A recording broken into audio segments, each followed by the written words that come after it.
Security forces نے بلوچستان کے ضلع پنجگور میں خفیہ اطلاعات پر انٹیلیجنس بیسڈ کارروائی کرتے ہوئے بھارتی پراکسی فتنۃ الہندوستان کے 3 دہشت گردوں کو ہلاک کر دیا۔ ISPR کے مطابق کارروائی میں مقامی کمانڈر فاروق عرف سورو سمیت عدیل اور وسیم مارے گئے، جبکہ ان کے قبضے سے اسلحہ، بارود اور دھماکہ خیز مواد بھی برآمد ہوا۔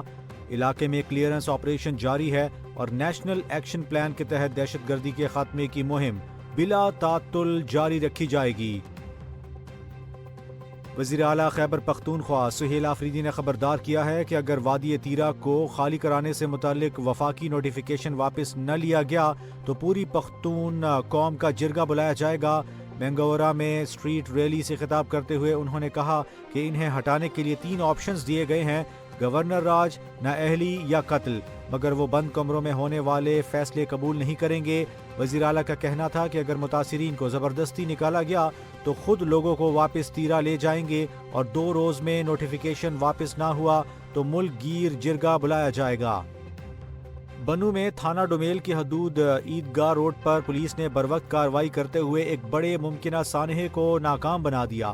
پولیس کے مطابق عیدگاہ کے قریب مشکوک شے کی اطلاع پر بم ڈسپوزیبل اسکواڈ نے کارروائی کرتے ہوئے تقریباً 3 کلو وزنی ریموٹ کنٹرول دستی ساختہ بم کو ناکارہ بنایا، جس سے کسی جانی یا مالی نقصان سے بچاؤ ممکن ہوا۔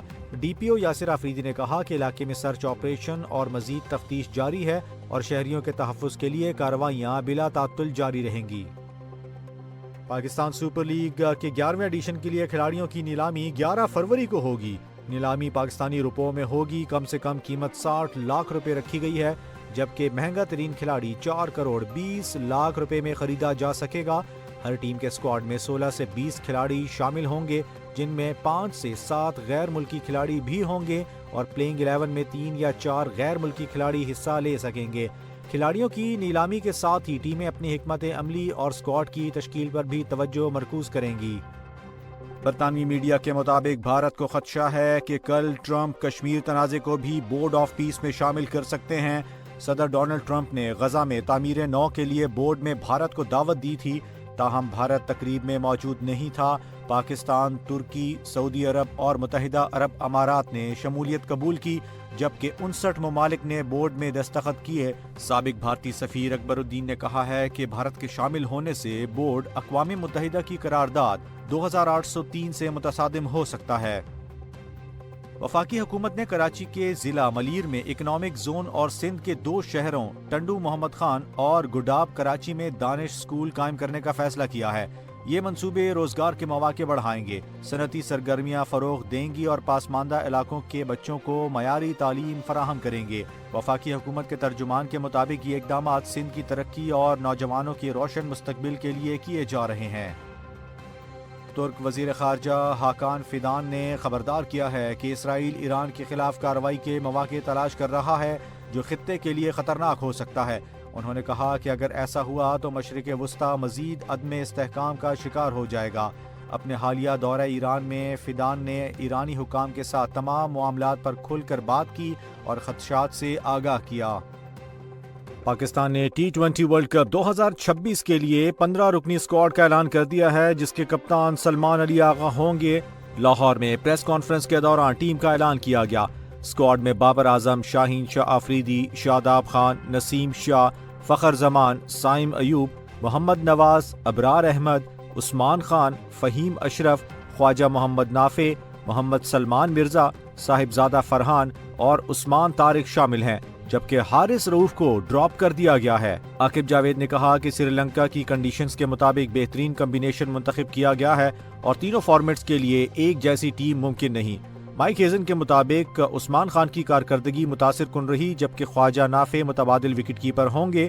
سلمان علی آغا نے کہا کہ ٹیم ورلڈ کپ کے لیے پرجوش اور مکمل طور پر تیار ہے۔ T20 ورلڈ کپ 7 فروری سے 8 مارچ تک ہوگا۔ پاکستان 7 فروری کو نیدرلینڈز کے خلاف مہم کا آغاز کرے گا۔ چین نے اپنی فوج کے 2 اعلیٰ عہدیداروں کے خلاف بدعنوانی کے الزامات پر تحقیقات شروع کر دی ہیں۔ چینی وزارت دفاع کے مطابق سینٹرل ملٹری کمیشن کے سینئر نائب چیئرمین جنرل جانگ یوشیا اور فوجی منصوبہ بندی کے سربراہ لیو ژین لی پر سنگین نظم و ضبط کے خلاف ورزی کا شبہ ہے۔ یانگ یوشیا چین کے اعلیٰ ترین جنرل اور پولیٹ بیورو کے رکن ہیں۔ تحقیقات کا اعلان صدر شی جن پنگ کے بدعنوانی کے خلاف جاری مہم کے دوران سامنے آیا، جسے حکام احتساب قرار دیتے ہیں جبکہ ناقدین اسے سیاسی مقاصد سے جوڑتے ہیں۔ حالیہ برسوں میں کئی اعلیٰ فوجی افسران اسی نوعیت کے الزامات پر عہدوں سے ہٹائے جا چکے ہیں۔ ابوظہبی میں امریکہ کی ثالثی میں ہونے والے 2 روزہ روس اور یوکرین مذاکرات کسی بڑی پیش رفت کے بغیر اختتام پذیر ہو گئے، تاہم دونوں فریقین کے درمیان براہ راست رابطہ ہوا۔ اماراتی حکومت کے مطابق بات چیت مثبت اور تعمیری ماحول میں ہوئی اور امریکہ کی جانب سے پیش کیے گئے امن فریم ورک پر غور کیا گیا۔ روسی وزارت خارجہ اور یوکرینی صدر زیلنسکی نے مذاکرات کے آئندہ دور میں شرکت پر آمادگی ظاہر کی، جبکہ امریکی عہدیداروں کے مطابق اگلا مذاکراتی دور اگلے ہفتے اتوار کو ابوظہبی میں ہوگا، جس میں یوکرین امن معاہدے کو حتمی مراحل کی جانب لے جانے پر توجہ دی جائے گی۔ برطانوی وزیراعظم کیئر سٹارمر کی تنقید کے بعد امریکی صدر ڈونلڈ ٹرمپ نے افغانستان میں برطانوی فوجیوں کے حوالے سے اپنے بیان میں تبدیلی کر دی ہے۔ صدر ٹرمپ نے تازہ بیان میں برطانوی فوجیوں کو عظیم اور بہادر قرار دیتے ہوئے کہا کہ برطانیہ کے فوجی ہمیشہ امریکہ کے ساتھ کھڑے رہے ہیں۔ صدر ٹرمپ کے مطابق افغانستان کی جنگ میں 457 برطانوی فوجی مارے گئے یا شدید زخمی ہوئے اور وہ دنیا کے بہترین جنگجوؤں میں شامل تھے۔ انہوں نے کہا کہ امریکہ اور برطانیہ کے درمیان فوجی تعلق مضبوط ہے اور برطانوی فوجیوں کا کوئی ثانی نہیں سوائے امریکہ کے۔ واضح رہے کہ 2 روز قبل صدر ٹرمپ نے کہا تھا کہ افغانستان میں برطانوی فوجی فرنٹ لائن پر موجود نہیں تھے، جس پر کیئر سٹارمر نے سخت رد عمل دیا اور امریکی صدر سے معافی کا مطالبہ کیا، جس کے بعد ٹرمپ نے اپنا موقف تبدیل کیا۔ مغربی ہواؤں کا نیا سلسلہ آج رات سے ملک کے مغربی علاقوں میں اثر انداز ہو رہا ہے اور کل یہ بالائی علاقوں تک پھیل جائے گا۔ محکمہ موسمیات کے مطابق سکھر، کمبر، شہداد کوٹ، شکارپور، جیکب آباد اور دادو میں تیز ہواؤں اور گرج چمک کے ساتھ بارش کا امکان ہے، جبکہ صوبے کے باقی علاقوں میں موسم سرد اور خشک رہے گا۔